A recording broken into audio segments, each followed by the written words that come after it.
그런가 하면 이재명 대표는 다음 주 월요일 위중교사 1심 선고를 받게 됩니다. 검찰은 앞서 봤던 공직선거 위반보다 더 센 형량을 구형했습니다. 지난해 9월 구속영장 심사 내용 중에도 위중교사 혐의는 소명되는 것으로 보인다라고 앞서 판사가 이미 판단을 해놨다. 자, 과연 1심 판사는 어떤 선고 내릴까? 위중교사 1심 11월 25일 선고되고요. 검찰은 징역 3년을 구형했어요. 공직선거법 위반보다 구형량이 높습니다. 금구형 이상 확정 시 집유 포함입니다. 의원직 상실 및 5년간 피선거권이 박탈됩니다.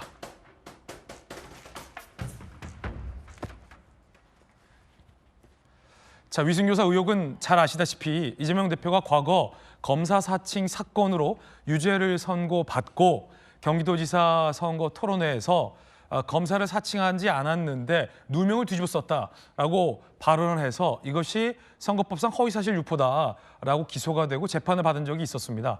그런데 그때 본인에게 유리한 판결을 위해서 당시 성남시 증인에게 이재명 대표에게 유리한 상황에 대해서 얘기해 줄 것을 거듭 전화해 종용을 했다. 검찰은 그걸 위증을 교사했다라고 보고 기소를 하고 재판에 넘긴 겁니다. 이 대표는 이에 대해서 녹취록을 잘 들어보면 기억나는 대로 사실대로 얘기해 달라라는 발언도 있었다라면서 검찰이 짜깁기 조작을 한 기소다라고 주장을 하고 있는 그런 상황입니다. 1심 재판부는 위증 교사로 봤을까요? 아니면 위증 교사로 보지 않았을까요? 여기서 하나의 변수는 위증을 했다라는 공범 증인은 내가 위증을 했다라고 실토를 해놓은 상황입니다. 녹취까지 일부 공개가 됐어요. 들어보시죠. 주로 내가 타겟이었던 거. 있는 대로 막 어차피 세월은 다 지났잖아요. 너무 오래됐으면 기억도 뭐 사실 이 사건이 매우 정치적인 거래가 있는, 그러니까 뭐 그런 사건이었던 걸로 기억된다. 예, 검찰도 나를 순봐야 되고, 또 시도 그렇고, KBS도 그렇고, 그렇죠. 또 이해관계가 일치되는, 나한테 덮어씌우면 도움이 되는 사건이었던 거예요. 예. 그런 얘기들을 좀 기억을 좀 되살려서 혹시 기회 되면 네. 내가 변론 요지서를 하나 보내드릴게요. 예, 그게 주장이었으니까 기억도 되살려보시고, 다른 저는 안 가지고 있으니까. 예. 오신환 의원님, 그러니까 검사 사칭 사건의 주범으로 KBS와 당시 성남시가 이 대표 나를 몰아가고자 일종의 어떤 정치적인 타깃을 삼았다. 그래서 내가 누명을 뒤집어 썼다라는 발언을 할 수밖에 없었다. 라는 얘기를 기억을 되살려서 기회가 된다면 사실대로 해달라라는 거였거든요. 그런데 증인은 기억나지 않는다라는 거였고 결국 이 대표는 무죄를 받았어요.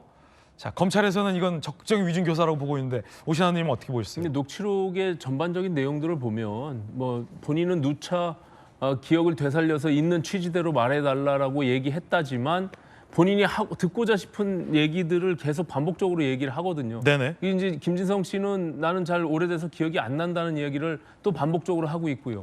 그런 상황에서 결과적으로 본인이 꼭 취해서 들어야만 되는 이야기들을 계속 상기시켜주는 이야기들이 나오기 때문에 저는 이거는 뭐 명백하게 위증 교사다라고 보여지고 있고요.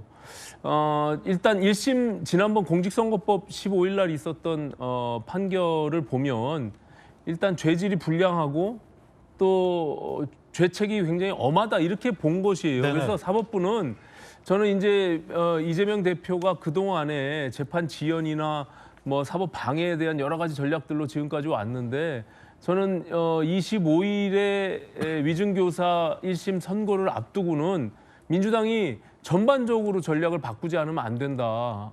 지금 그렇지 않으면 사법 방해로 인한 위증교사임에도 불구하고 또다시 계속 판사를 겁박하고 저런 식의 정말로 과격한 발언들로 일관하게 되면 저는 사법부도 이 부분에 대해서 묵과할 수 없는 그런 판결을 내릴 것이다. 그래서 저는 법정 구속도 지금 예측한 대로 있을 수도 있다. 이렇게 보여지기 있습니다. 그렇기 때문에 저는 이재명 대표가 지금과 같은 방식으로는 통하지 않는다.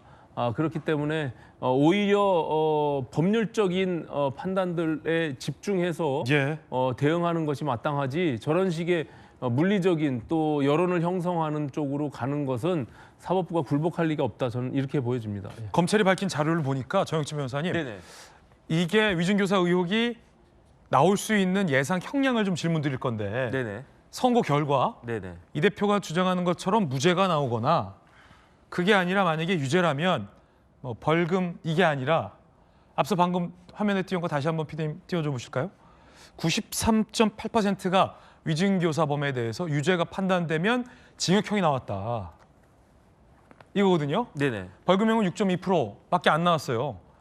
실형과 집유를 합쳐서 만약에 유죄라면 93.8%가 위증교사범에 대해서는 징역형이 선고됐다. 네네. 그만큼 위증교사 범죄는 굉장히 중한 범죄다. 이런 설명인 거잖아요. 네네. 무죄 아니면 징역이 나올 확률이 큰 겁니까, 그럼? 제가 봤을 때 저는 개인적으로는 징역 2년 예측하고 있고요.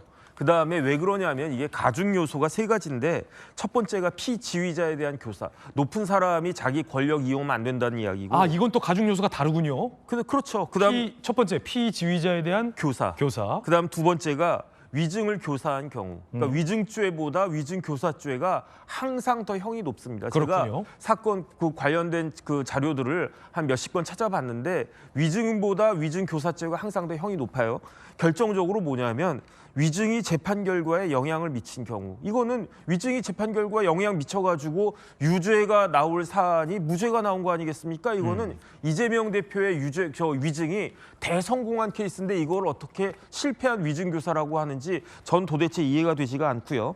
김진성 씨는요 범죄자예요. 본인이 그 자백하지 않았습니까? 예컨대 제가 빵 훔쳐 먹었는데 입 싹 씻고 있으면 무죄 추정이 될 수 있을지 몰라도 그래도 나름 반성한다고 제가 맞습니다. 여기 있던 빵 제가 훔쳐 먹었습니다. 그러면 그때부터는 제가 인정한 거니까 범죄자 되는 거 아니겠습니까? 그 형이 얼마인지가 문제이지. 그런데 김진성 씨는요 범죄자인 동시에 피해자예요.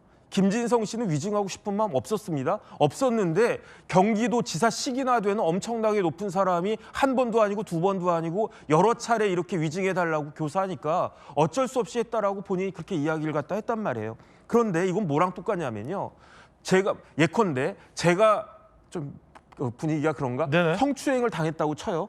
예? 제가 성추행을 당했다라고 하는데 성추행 가해자가 너는 성추행 당한 거 아니야 이렇게 이야기한 거랑 뭐가 다릅니까?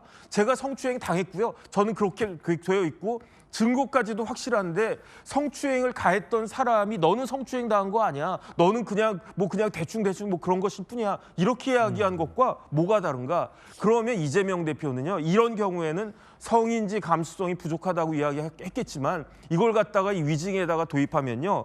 위증인지 감수성이 부족한 것이다. 저는 그렇게 생각이 되고 그러면 이재명 대표는 안면인식 장애에다가 이 위증인지 감수성까지 부족한 그런 사람 아니겠습니까? 오죽하면 이재명 대표 풀어주려고 작정했던 사람 있지 않았습니까? 유창훈 부장판사가요. 이것도 문제고 이것도 문제고 다 안다 하지만은 이재명 대표는 높은 사람이기 때문에 도망가지도 않을 것 같고 그다음에 증거인멸하지도 않을 것 같고 그래서 풀어준다라고 이재명 대표의 석방을 아예 그냥 작정했던 사람이 유창훈 부장판사인데 그 유창훈 부장판사도 뭐라고 이야기했습니까? 다른 건 몰라도 위증교사죄는 내가 딱 봐도 이건 유죄네. 본인이 그렇게 이야기하지 않았습니까? 이거를 어떤 판사가 과연 무죄로 판결을 갖다가 쓸 수 있을 것인지 만약에 무죄 판결 쓴다라고 하면 그 논리가 어떤 것일지 한번 지켜봐야 될 것 같고요. 제 개인적으로는 2년 정도가 합당하지 않을까 그렇게 예상이 됩니다. 네.